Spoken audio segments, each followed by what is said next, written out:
মুসা কালিমুল্লাহর কাছে একদল লোক এসে বিচার চাইলো। মুসা কালিমুল্লাহ বলে কি গাবি জবাব করো। কেনই তারা বিচার চাইতে আসলো, কেনই বা মুসা আলাইহিস সালাম গরু জবাব করতে বললো, এটা জানতে হলে আমাদের তাফসীরের ভিতরে প্রবেশ করতে হবে। একটু জিকির করি লা ইলাহা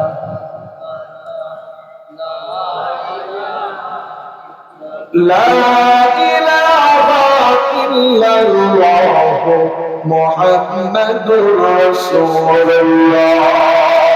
বলেন সাল্লাল্লাহু। আমার বন্ধুগণ, বনী ইসরাঈল বংশের একজন লোকের বহু ধন সম্পত্তি ছিল, অনেক টাকা পয়সার বাড়ি। অনেকদিন আগে তার স্ত্রী মারা গিয়েছিল। তার একটা কন্যা সন্তান রেখে স্ত্রীটা মারা গেল।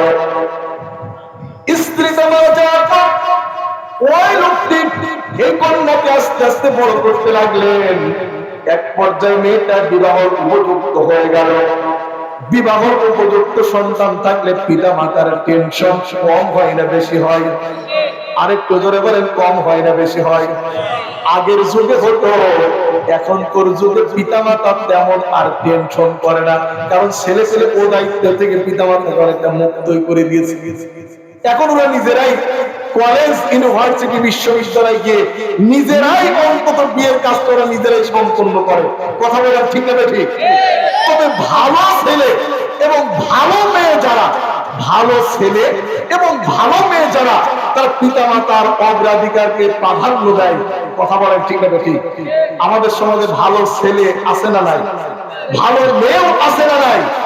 কিন্তু সব ছেলে যেমন প্রকৃত ভালো না, আবার সব মেয়েও প্রকৃত ভালো না। সব মেয়ে যদি প্রকৃত ভালো হতো, তাহলে আমাদের নাজমুল যে বলল যে হাসপাতালে গিয়েও মাকে বয়ফ্রেন্ডের সঙ্গে পরিচয় করে দিচ্ছে, মেয়েটা কি ভালো না খারাপ? সব ছেলে যদি ভালো হতো, তাহলে কি আটা নিয়ে গাঁজা নিয়ে ছেলেরা কি পড়ে থাকতো? সব ছেলে যেমন ভালো না, আবার সব মেয়েও তেমন ভালো না। বলছিলাম এই লোকটার একটা মাত্র মেয়ে, স্ত্রী মারা গেছে, মেয়েটা খুব ভালো।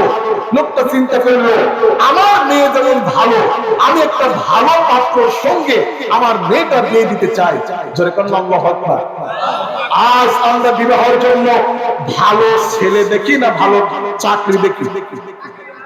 আপনার আমার সাথে কথা বলতে হবে। ভালো ছেলে দেখি না ভালো চাকরি দেখি? ভালো চাকরি দেখি।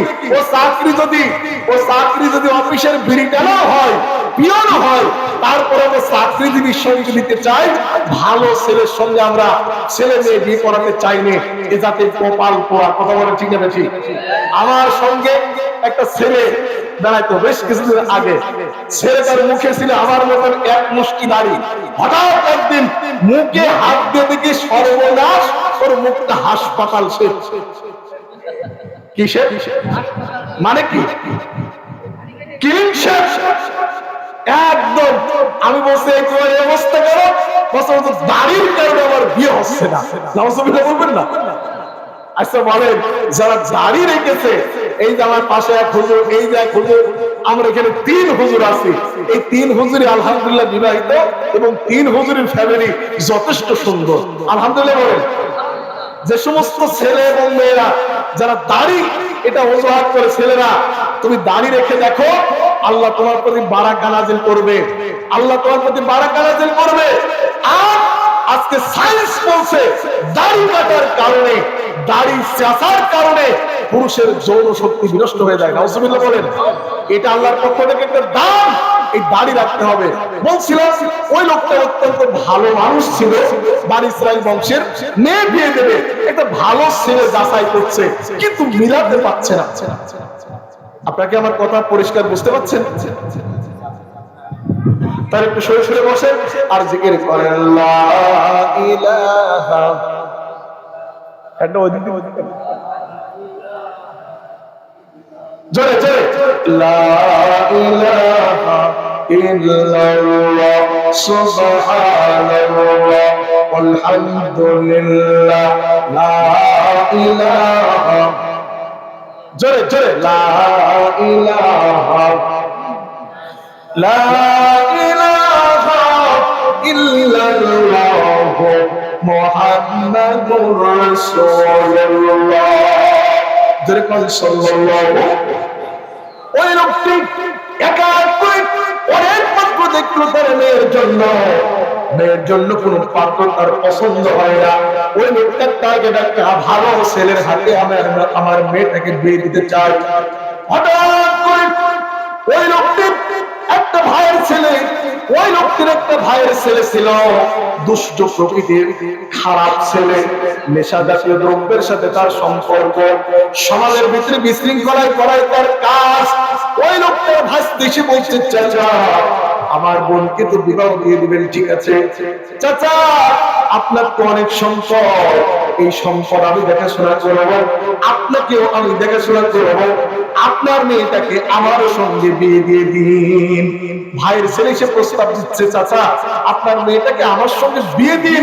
চাচা বলল, তো চরিত্রই ঠিক নেই, তোর মতো মদ্যর গাঁজাখোর তারিখের সঙ্গে আমি আমার ভালো মেয়েটা বিয়ে দিতে পারি না। আল্লাহু আকবার বলেন। এইবার ওই দুষ্টু ছেলেটা চিন্তা করলো, চাচাকে তো পান দিয়ে কাজ হলো না, চাচার সম্পদটা কিভাবে লুটে পুটে খাওয়া যাবে, কিভাবে চাচার সম্পদ আত্মসাৎ করে যাবে, চাচার কাছে তো ইরি পান দিয়ে কাজ হলো না। আমি এবার চাচাতো বোনের কাছে একটু চেষ্টা করি, তাকে একটা কুপ্রস্তাব দিয়ে দেখি সে আমার প্রস্তাবে পড়ে কিনা। এইবার ওই সেই দুষ্টু ছেলেটা তার চাচাতো বোনের কাছে গিয়ে প্রস্তাব দিচ্ছে, বোন চাচার তো তুমি ছাড়া কেউ নাই, তোমার মা অনেক আগে মারা গেছে, আমার বাবা অনেক আগে মারা গেছে, তুমিও মায়ের আদর পাও নাই, আমিও বাবার আদর পাই নাই। আমি যদি তোমাকে বিবাহ করি, আমি চাচাকেও দেখবো তোমাকেও দেখবো। আসলে টার্গেট চাচার সম্পদ আত্মসাৎ করা। এরকম সম্পদ আত্মসাৎ করার মতন লোক, মন মানসিকতা বিভিন্ন ক্যাটাগরিতে এখনো বাংলাদেশে আছে না নাই? আরেকটু আস্তে করে বলেন, আছে না নাই? এইবার চাচাতো বোনের কাছে গিয়ে প্রস্তাব দিচ্ছে, বোন তুমি যদি আমার সঙ্গে বিবাহ করো তাহলে আমি তোমাকেও দেখবো, জীবনেও তোমাকে কষ্ট দিব না। আসলে কেউ দেখবে না, সম্পদটা খাওয়ার জন্য প্রস্তাব দিচ্ছে, সম্পদটা খাওয়ার জন্য প্রস্তাব দিচ্ছে। মেয়েটা বলছে, ভাই আমার বাপ যদি তোমার সঙ্গে বিবাহ দেয় আমি বিবাহ করব, বাপের ইচ্ছা ছাড়া আমি বিয়ে করতে পারি না। জোরে বলেন আল্লাহু আকবার। ছেলেটা এখানেও একটা ডস খেয়ে গেল, চিন্তা করলো মানুষ একবার অপমান হলে সহ্য করা যায়, আমি অপমান হলাম কয়বার? চাচা তো বিয়ে দিলই না, দেবে না বলে ঘোষণা দিয়েছে, আবার চাচার মেয়েও একই কথা, বাপ দিলে আমি করব, না দিলে আমিও করবো না, সুতরাং বলে ঘি উঠবে না। এইবার আমার আঙ্গুলটা বেঁকা করে হলেও চাচাকে রাতের আধারে হত্যা করব, হত্যা করে চাচার সম্পদ আমি একলা খাবো। এইবার চাচা, বিশেষ করে মেয়ের পিতা, রাত্রে বেলা খাওয়া দাওয়া করে তার রুমের ভিতরে ঘুম এসেছে, মেয়েটা এক রুমে, মেয়ের বাবা আর এক রুমে, ঘুম এসেছে। এইবার ওই যে সেই লোকের ভাসতে, যে লোকটা যে ছেলেটা বিয়ের প্রস্তাব দিয়েছে, ওই সেই ভাসতে চাচার রুমের দরজা আস্তে করে খুলে একটা তরবারি নিয়ে এসে চাচাকে রাতের আধারে মুখ চেপে হত্যা করে চাচার লাশ আরেক গ্রামে গিয়ে ফেলে দিয়ে এসেছে। আপনাদের রিশখালীটা কয় নাম্বার ওয়ার্ড? কত number ward? 8 number ward. 7 number ward কোনটা? গবরাপাড়া, এই তো পাশাপাশি। মনে করে 7 নাম্বার ওয়ার্ডের সাথে 8 নাম্বার ওয়ার্ডের লোকের বিশাল গ্যাঞ্জাম পূর্ব থেকে রয়েছে। এইবার এই যুবকটা চিন্তা করলো, উদর সাল যেন বুদর ঘাড়ে ফেলানো যায়, এই জন্য চাচাকে নিজে বাড়ি থেকে হত্যা করে চাচার লাশ নিয়ে গিয়ে ফেলেছে 7 নাম্বার থেকে 7 নাম্বার ওয়ার্ডে রেখে এসেছে, যেন 8 নাম্বার ওয়ার্ড 7 নাম্বার ওয়ার্ডবাসীকে এই মিথ্যা মামলায় ঝোলানো যায়। ওদের এই কূটকৌশল আজ এরকম কিছু লোক নিজে অন্যায় করে অপরের ঘাড়ে দোষ চাপায়, আছে না নাই? আরেকটু যেমন আছে না নাই? সম্মানিত হাজিরিন, এইবার চাচাকে হত্যা করেছে 8 নম্বর ওয়ার্ডে, চাচার লাশ নিয়ে গিয়ে ফেলেছে 7 নম্বর ওয়ার্ডে। এইবার সকাল বেলায় মেয়েটা ঘুম থেকে উঠে রান্না বাড়া শেষ করেছে, দেখে আব্বু ওঠে না। মেয়েটা আব্বুর রুমের কাছে গিয়ে ডাকতেছে, বাবা অনেক সকাল হয়ে গেল, খাওয়া দাওয়া করে কাজে চলে যাও। ঘরের ভিতর থেকে কোনো শব্দ আসে না, কোনো আওয়াজ আসে না। এইবার মেয়েটা রুমের দরজা খুলে রাখে, এইবার মেয়েটা রুমের দরজা খুলে রাখে। রুমের ভিতরে রক্ত পড়ে রয়েছে, রুমের ভিতরে রক্ত, থমথম রক্ত পড়ে রয়েছে। রুমের ভিতরে বাবার লাশ নাই। মেয়েটা চিৎকার করে কান্না করা শুরু করে দিল। মেয়েটা কান্না করতে করতে চিৎকার করা শুরু করে দিল, কোন দুর্বৃত্ত রাতের বেলায় আমার বাবাকে হত্যা করেছে, আমার বাবার লাশটাও সে দুর্বৃত্ত নিয়ে গেছে। মেয়েটার চিৎকার শুনে আশেপাশের থেকে লোকজন দৌড়ে চলে আসলো যে শয়তান, ওই চাচা, যে শয়তান তার চাচাকে হত্যা করেছে, শয়তান সব মুখ মুছতে মুছতে শয়তান এসেছে। ভিড় ঠেলতে ঠেলতে, লোকের ভিড় ঠেলতে ঠেলতে বসে বসে কি হয়েছে, তার বোন বসে, ভাইয়া দেখো ঘরের ভিতরে আব্বুকে খাবার খাওয়াতে গিয়ে দেখি আব্বুর গমের ভিতরে রক্ত পড়েছে, কোন দুর্বৃত্ত মনে হয় আমার বাবাকে হত্যা করেছে। এইবার যুবকটি উপস্থিত জনতাকে সামনে নিয়ে বলছে, উপস্থিত জনতা, যতক্ষণ পর্যন্ত আমার চাচার হত্যাকাণ্ডের বিচার না করতে পারবে, যতক্ষণ পর্যন্ত আমার চাচার হত্যার বিচার না করবো, ততক্ষণ পর্যন্ত আমি যুবক ঘরে ফিরে আসবো না। হত্যা করেছে কিনা? আমি কি কবরস্থানে ওয়াজ করছি? হত্যা করেছে কিনা? ভাসতে দেখেন না, যারা হত্যা করতে পড়বে তারাই মাইক পেলে বলে কথা বলতো। কথা বলেন ঠিক হবে? ঠিক। যারাই জনগণকে শান্তি দিয়েছে তারাই আবার মাইক দিয়ে মানুষের সামনে শান্তির বাণী শোনাচ্ছে। সম্মানিত ভাইয়েরা আমার, যুবক মানুষের সামনে বাড়াবাড়ি করা শুরু করো, আমার চাচার হত্যাকাণ্ডের বিচারে আমার ঘরে ফিরে বলো। প্রথমে বোনকে হাত দিয়ে বলছে, বোন চলো, কোন এলাকায় আমার চাচার লাশ আমরা দুই ভাই খুঁজে আসি। প্রথমে নিয়ে গেছে ৬ নম্বর ওয়ার্ডে। আপনারা বলেন ৬ নম্বর ওয়ার্ডে কি লাশ আছে? তারপরে নিয়ে গেছে ৯ নম্বর ওয়ার্ডে। ৯ নম্বর ওয়ার্ডেও কি লাশ আছে? ৮ নম্বর তো তার নিজের এলাকায়। এরপরে নিয়ে গিয়েছে ৫ নম্বর ওয়ার্ডে। সম্মানিত হাজিরিন, তাদের এই দৃষ্টান্ত আজও আমরা দেখতে পাই। কথা বলেন ঠিক না বেঠি? কেস হরিণাকুণ্ডুর, হাজিরা দিতে যেতে হয় খুলনায়। কি বলেন ঠিক না বেঠি? তাহলে বোঝা গেল এই সিস্টেম আগেও ছিল, কিছুদিন আগ পর্যন্ত ছিল। কথা বলেন ঠিক না বেঠি? সম্মানিত ভাই, এইবার যুবক তার বাস্তবনকে নিয়ে ৭ নম্বর ওয়ার্ডে চলে আসলো। ৭ নম্বর ওয়ার্ডে এসে ৭ নম্বর ওয়ার্ডের গলিতে গলিতে খোঁজাখুঁজি করা শুরু করলো। ৭ নম্বর ওয়ার্ডবাসী বরাবরই করাচ্ছে, তোমরা এখানে কি খুঁজতেছো, কেন তোমরা এখানে এলে? এইবার ওই যুবক বলছে, আমার চাচার লাশ খুঁজছি, কোন দুর্বৃত্ত আমার চাচাকে হত্যা করেছে। এবার কিছুক্ষণ পরে বললো, বোন তুমি একটু দাঁড়াও, লাশ কোথায় আছে জানে কে? যে হত্যা করেছে সেই তো জানে। কথা বলেন ঠিক না ঠিক? কিছুক্ষণ পর বোনকে বলছে, বোন তুমি একটু দাঁড়াও, ওই যে একটা ধোঁয়া দেখা যায়, একটা গর্ত দেখা যায়। এবার ওই যুবক গর্তের কাছে গিয়ে, ও তো নিজেই রেখেছে, গর্তের কাছে গিয়ে একটা বস্তা মতো দেখতে পেল।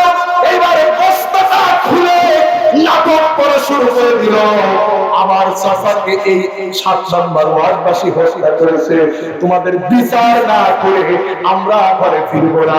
৭ নম্বর ওয়ার্ডবাসী ওদের চিৎকার চেঁচামেচিতে, ওই গ্রামের লোকগুলো ওদের চিৎকার চেঁচামেচিতে সব এক জায়গায় হয়ে গেল। এবার বলছে, যুবক তুমি কি বলছো?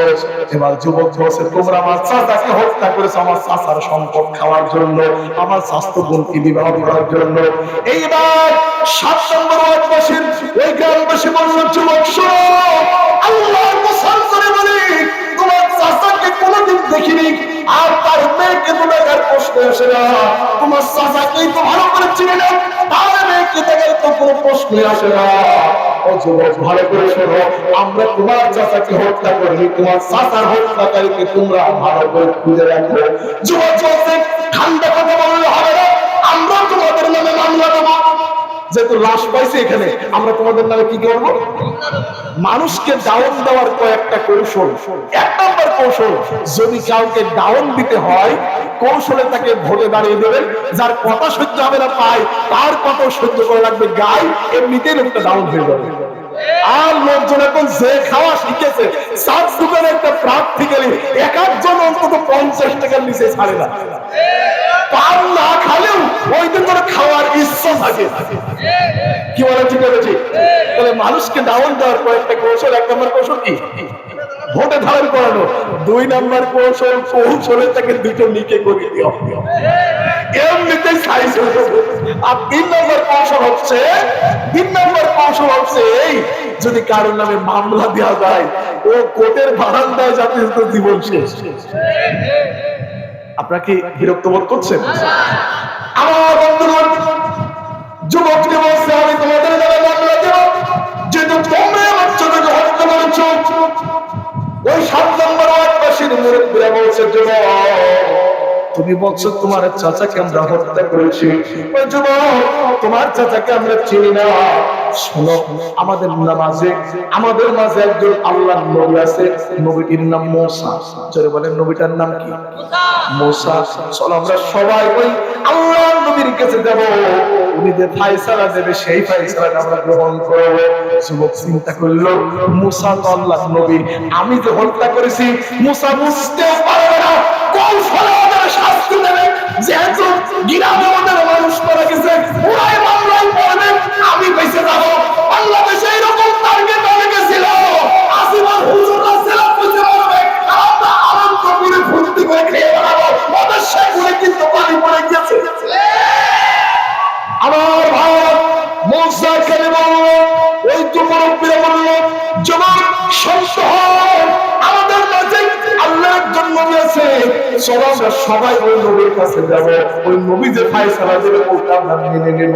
এবার 2 দল বিবাদী, অর্থাৎ 7 নম্বর ওয়ার্ডবাসী 8 নম্বর ওয়ার্ডের কিছু লোক 2 দল মিলে মুসা কালিমুল্লাহর কাছে গিয়ে বলল, ওয়া ইদ ক্বালা মুসা লিকওমিহি ইন্নাল্লাহা ইয়া'মুরুকুম আন তাযবাহু বাকারাতান ক্বালু আতাত্তাখিযুনা হুজুওয়া ক্বালা আউযু বিল্লাহি আন আকুনা মিনাল জাহিলিন। সরে বলেন আল্লাহু আকবার। মুসার কাছে গিয়ে বলল, আমাদের অঞ্চলে মানুষ মারা গেছে, আপনার বিচারে ফয়সালা করে দিন। মুসা কালিমুল্লাহ বলে একটি গাবি জবাব করে, ওরা বলল, মুসা মানুষ মারা গেছে, গাবির সঙ্গে সম্পর্কটা কি? মুসা আলাইহিস সালাম বললেন, আন আকুনা মিনাল জাহিলিন, আল্লাহ আমি মূর্খ লোক থেকে তোমার কাছে আশ্রয় চাই। জোরে বলেন না আল্লাহু আকবার। আমার বন্ধুগণ, কিছু লোকের ভিতরে তো ভালো খারাপ সব রকম লোক সব সময় দেখছিল। কিছু লোক বলল,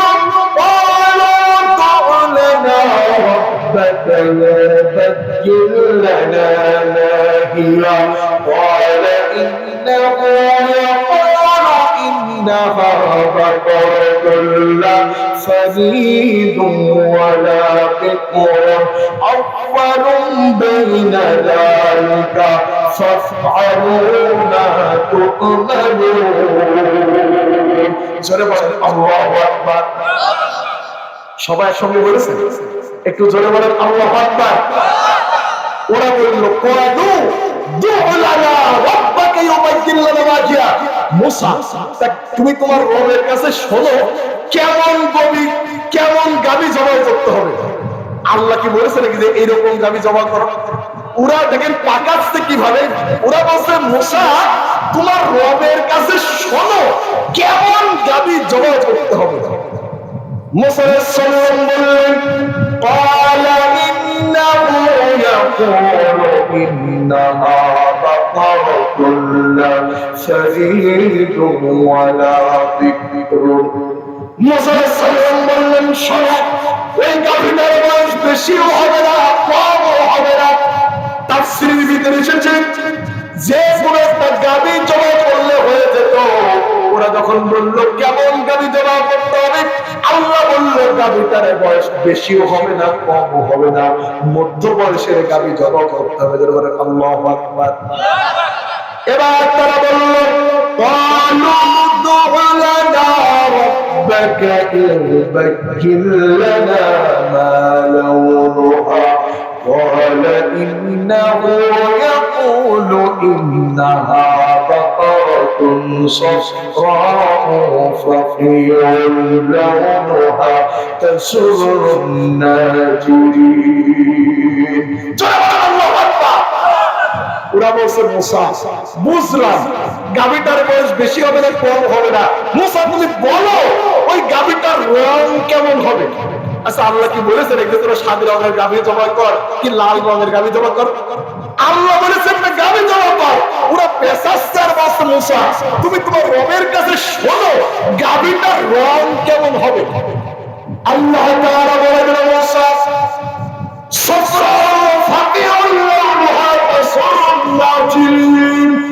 তুমি ওই লোকদেরকে বলে দাও ওই গাভীটার কালার হবে স্বর্ণের colour, silver colour, golden colour. ওই গাভীটার রং হতে হবে স্বর্ণের রঙের মতো। মিলানো সহজ না কঠিন?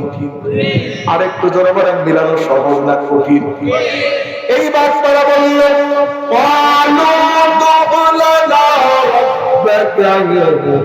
يبين لنا ما هي إن البقرة تشابه علينا وإنا إن شاء الله لمهتدون।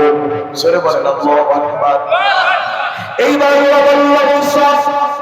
আপনি আপনার রবের কাছে শুনুন গাভীটা কেমন হবে আমরা বুঝতে পারছি না, আপনি আপনার রবের কাছে ভালো করে শুনুন গাভীটা কেমন হচ্ছে আমরা বুঝতে পারছি না, ইনশাআল্লাহ আমরা হেদায়েত পাবো। জোরে বলেন আল্লাহু আকবার। ওরা কিন্তু একটা শব্দ বলেছে সাতাদিদুনি ইনশাআল্লাহ, ওরা কিন্তু একটা শব্দ বলেছে ইনশাআল্লাহ। কি বলেছে? ইনশাআল্লাহ। আমরা আগামীকাল বাজারে যাব, জবাবে কি হবে?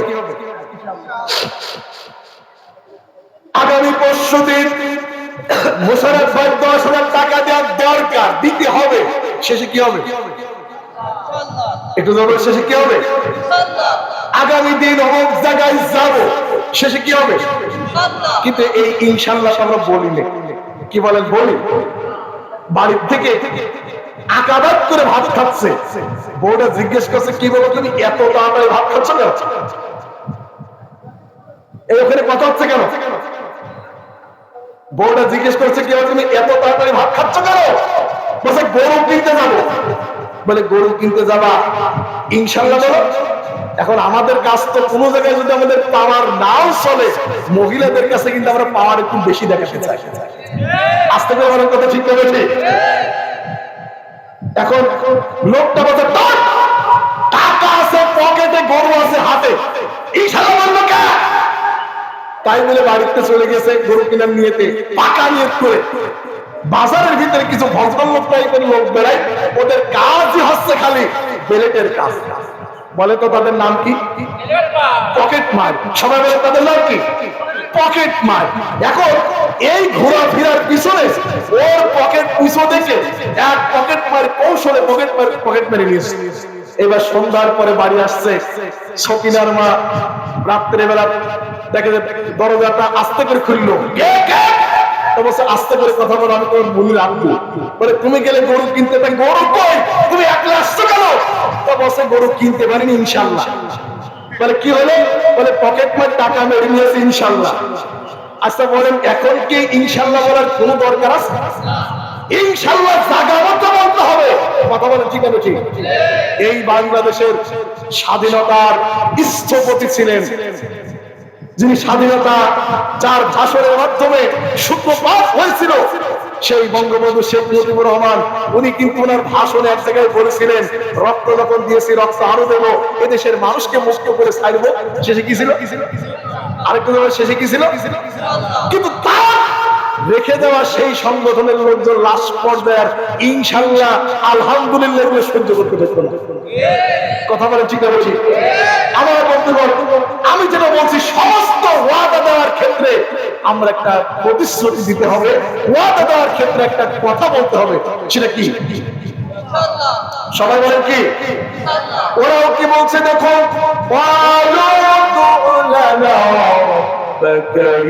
فيبين لنا ما هي قال إنه يقول إنها بقر قال قالوا ادع لنا ربك يبين لنا ما هي إن البقرة شابه علينا وإن إن شاء الله لمهتدون জোরে বলেন আল্লাহু আকবার।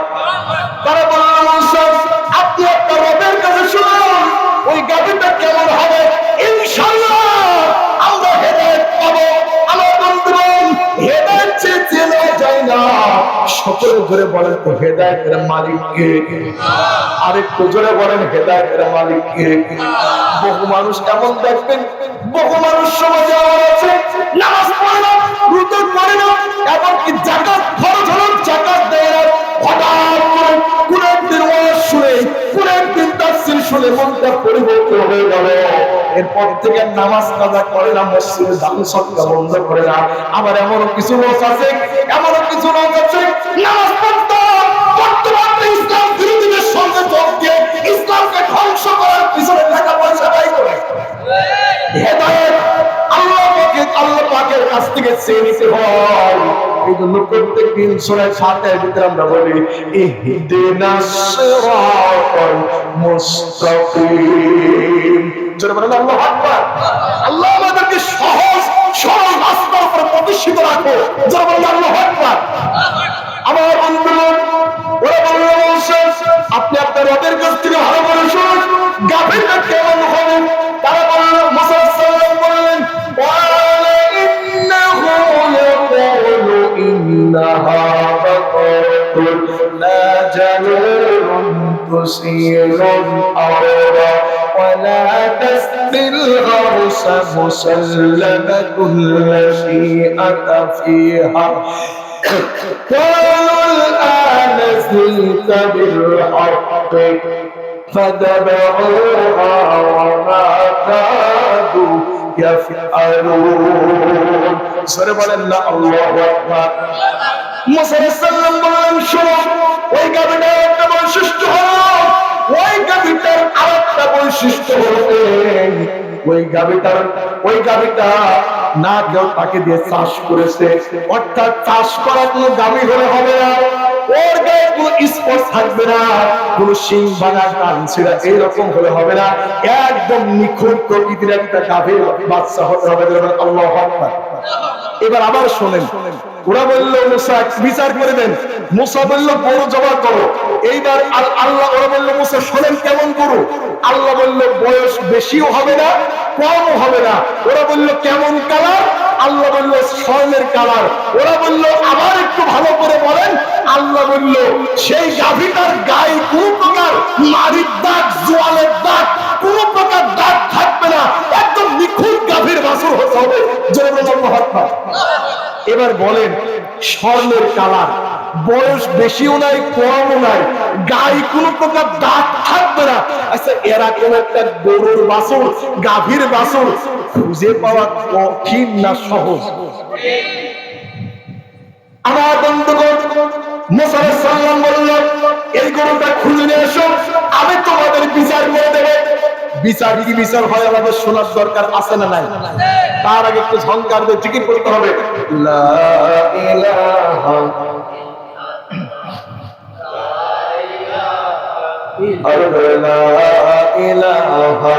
ইল্লাল্লাহ লা ইলাহা ইল্লাল্লাহ মুহাম্মাদুর রাসূলুল্লাহ সাল্লাল্লাহু। এই দিক দিয়ে আল্লাহ রাব্বুল আলামিন লাশের উপর নির্দেশ করে দিয়েছেন লাশ তুমি পোষবেও না, আবার বেশি টাটকাও থাকবে না। তুমি যদি বেশি টাটকা থাকো ওরা গরু খোঁজার গুরুত্ব দেবে না, আর যদি তুমি বেশি পুষে দাও তাহলে ওরা গরু নিয়ে সময় পাবে না। পোষবেও না, টাটকাও বেশি থাকবে না। লাশের উপর হুকুম যিনি করেছেন ধরে বলেন তার নাম কি? আর একটু ধরে বলেন না তার নাম কি? আমার ভাই, ওরা গরু খোঁজার জন্য বিভিন্ন হাটে চলে গেল। ধরো আজকে ছিল শুক্রবার, ওরা প্রথমে গেল হরিণাকুণ্ড বাজারে। হরিণাকুণ্ড বাজারে গিয়ে দেখে মিস কালো গরু আছে, সাদা গরু আছে, লালচে গরু আছে, কালো সাদা মিশ্রিত গরু আছে। কিন্তু মুসা আলাইহিস সালাম যেরকম গরু বলেছে ওই রকম গরু হরিণাকুণ্ড বাজারে নেই। এইবার চলে গেল আকড়ার হাটে। চেনেন? হ্যাঁ, কথা বলেন। আকড়ার হাট কোথায়? বইডাঙ্গা। বইডাঙ্গাতে গিয়ে দেখল সব প্রকৃতির গরু আছে, কিন্তু মুসা আলাইহিস সালাম যেমন গরুর কথা বলেছে ওরকম গরু নাই। ওরা চলে গেল ভুলটিয়া বাজারে। ভুলটিয়া বাজারে গিয়ে দেখতেছেন সর্বনাশ, সব রকম গরু আছে, কিন্তু মুসা আলাইহিস সালাম যে রকম গরুর কথা বলেছেন এইরকম গরু বাজারে নেই। চিন্তায় পড়ে গেল, ওরাও গরু খুঁজতে থাক। চলেন আমরা পাশের ভিতর থেকে দেখে আসি এই গরুটা কোন জায়গায় আছে। দেখার দরকার আছে না নাই? যেহেতু দুই গ্রামের একটা জ্ঞানদানের ব্যাপার স্যাপার। আমার বন্ধু, এই গাভীর বাছুরটা ছিল একজন কাঠুরিয়া। ওই কাঠুরিয়া সারাদিন কাজ করত, সময় হলে পরে আল্লাহর ইবাদত করার জন্য দাঁড়িয়ে যেতে বলেন আল্লাহু আকবার। আমাদের ভিতরে অনেকে আছে ভাই নামাজ পড়েন পরে কাপড় চোপড় ঠিক নেই, আছে না নাই? যারা আস্তে করে কথা বলতে চাচ্ছে না বুঝবেন ওইটা ওই সাপোর্টের লোক। নামাজ পড়ার কথা বললেই বলে কাপড় চোপড় ঠিক নেই। আরে ভাই সমস্যা তো মহিলাদের সমস্যা, তোমার সমস্যা কেন? তুমি পুরুষ মানুষ। এইটা আমার কোন হাত? এইটা আমার কোন হাত? আল্লাহ যারা কথা বলছেন হাত উঠছেন না, এইটা কোন হাত? এইটা কোন হাত? এই দুই হাতের মাঝখানে আর একটা হাত আছে যেটা দেখা যাচ্ছে না, ওইটার নাম কোন হাত? ওযু হাত। মুসলমানের বাচ্চা পালন হওয়ার পরেও যারা কাপড় চোপড়ের দোহাই দিয়ে নামাজ আদায় করে না, আসলে ওদের ওই ওযু হাত ওগুলো টাটকা টাটকা শয়তান কথা বলে। ঠিক আছে? কারণ মুসলমান আর কাফেরের ভিতরে পার্থক্য হচ্ছে নামাজ। মুসলমান আর কাফেরের ভিতরে পার্থক্য কি? আবার অনেক লোক আছে ভাবে যে বছরে একটা ওয়াজ দেব, এই ওয়াজে একেবারে টেনে ধরে আমার জান্নাতে উঠিয়ে দেবে। ওরে পাহাড়ে আমারও নামাজ লাগবে না, এরকম করে চলবে? শুধু ওয়াজ দিয়েই শেষ নয়, ওয়াজ দিতে হবে নিজে সংশোধন হওয়ার জন্য, তারপরে পাবলিক কিছু সংশোধন হবে। কথা বলে ঠিক আছে? ঠিক। এই জায়গায় ওয়াজ দিয়ে পরের দিন যদি বক্স বাজান তাহলে প্রমাণিত হবে আপনি ওয়াজের সঙ্গে ফাইজলামি করেছেন। কি বলে ঠিক আছে? ঠিক। তাহলে ওয়াজ আমরা দেব নিজে সংশোধন হওয়ার জন্য। আল্লাহ কবুল করুন, জোরে বলেন আমিন। বলছিলাম কাফিররা কাঠ কাটে সময় হলে আল্লাহর ইবাদতে দাঁড়িয়ে যায়। জোরে বলেন সুবহানাল্লাহ। আল্লাহর বান্দারা, আল্লাহর বান্দা মুমিন, আল্লাহর বান্দা কাফের, দুই গুণের ভিতরে পার্থক্য হলো যে ব্যক্তি নামাজ পড়ে ও আল্লাহর গোলাম, যে নামাজ পড়ে না ও কাফের হয়ে গেল। জোরে বলেন নাউজুবিল্লাহ। এই যে এশার নামাজ পড়ে যখন মসজিদ থেকে বেরোচ্ছিলেন, হঠাৎ করে একটা মানুষের মৃত্যুর ঘোষণা কানে চলে এলো। আল্লাহর বান্দা বুকে হাত দিয়ে বলেন আগামী 10-12 বছর বেঁচে থাকবো, এই হায়াতের গ্যারান্টি কি আপনার আমার কাছে আছে নাকি? আরেকটু জোরে বলেন আছে নাকি? কেন আপনি নামাজ আদায় করেন না? কেন আপনি নামাজ আদায় করেন না? মৃত্যু বরণ করে দেখেন, মৃত্যু বরণ করে দেখেন, নামাজ না আদায় করলে জাহান্নামে যাওয়া লাগবে। এই দুনিয়ার কষ্টের শুরু আছে, শেষ আছে। জাহান্নামের কষ্টের শুধুমাত্র শুরু আছে, ওই কষ্টের কোনো শেষ নাই। এই জন্য নামাজ আদায় করার দরকার। করে বলেন আছে না নাই? আমরা সবাই পড়বো তো ইনশাআল্লাহ। আল্লাহ আমাদের কবুল করুন, জোরে বলেন আমিন। আমার বন্ধুগণ, কাঠুরিয়া সারাদিন কাঠ কাটে, সময় করে আল্লাহর ইবাদতে দাঁড়িয়ে যায়। ওই কাঠুরিয়া একটা গরুর ছিল, তার কালার স্বর্ণের কালার। কাঠুরিয়া এক পর্যায়ে বুঝতে পারলো আমার হয়তো বেশি সময় নাই, আর হয়তো কিছুক্ষণের ভিতরে আমি ইন্তেকাল করব। কাঠুরিয়া, আপনারা কি বিরক্ত হচ্ছেন? একটু দূর জিকির করে লা ইলাহা লা ইলাহা ইল্লাল্লাহ, লা ইলাহা ইল্লাল্লাহ মুহাম্মাদুর রাসূলুল্লাহ সাল্লাল্লাহু আলাইহি। কাঠুরে বুঝতে পেরেছে আমি হয়তো ভিতর করতে যেতে পারা আমার এই বাচ্চা আর আমার স্ত্রীকে দেখাশোনার দায়িত্ব কে নিবে।